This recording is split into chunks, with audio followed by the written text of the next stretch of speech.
കണ്ണൂർ പിലാത്തറ സ്വർണം പൊട്ടിക്കൽ കേസിൽ ഒരാൾ കൂടി അറസ്റ്റിലായി. മാലൂർ കുണ്ടേരിപ്പൊയിൽ സ്വദേശി വി അശ്വന്തിനാണ് പിടിവീണത്. കേസിലെ പ്രധാന പ്രതിയായ കണ്ണൂർ 5-ാം പീടിക സ്വദേശി സനു സന്തോഷ് കഴിഞ്ഞയാഴ്ച പിടിയിലായിരുന്നു.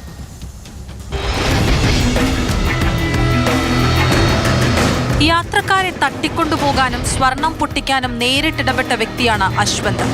മാലൂർ കുണ്ടേരിപ്പൊയിലിലെ ഒളിത്താവളത്തിൽ വെച്ചാണ് അശ്വന്തിനെ പ്രത്യേക അന്വേഷണ സംഘം പിടികൂടിയത്. അടുത്തിടെ അറസ്റ്റിലായ സനു സന്തോഷിൽ നിന്നും ലഭിച്ച വിവരങ്ങളുടെ അടിസ്ഥാനത്തിൽ അശ്വന്തിനെ പോലീസ് തിരഞ്ഞുകൊണ്ടിരിക്കുകയായിരുന്നു. അശ്വന്ത് ഉൾപ്പെടെയുള്ള സ്വർണം പൊട്ടിക്കൽ സംഘം ഉപയോഗിച്ച 2 കാറുകൾ പോലീസ് നേരത്തെ തന്നെ കണ്ടെത്തിയിരുന്നു. സംഘത്തിൽ ബാക്കിയുള്ളവരെ കൂടി ഉടൻ പിടികൂടാൻ കഴിയുമെന്ന് അന്വേഷണ സംഘം അറിയിച്ചു.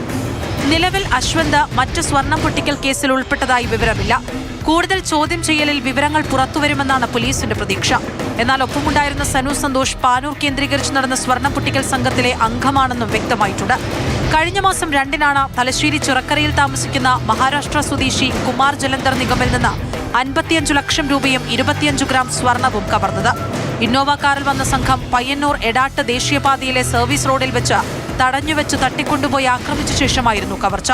കുമാറിന്റെ ഭാര്യയും 2 മക്കളും കാറിലുള്ളപ്പോഴായിരുന്നു ആക്രമണം.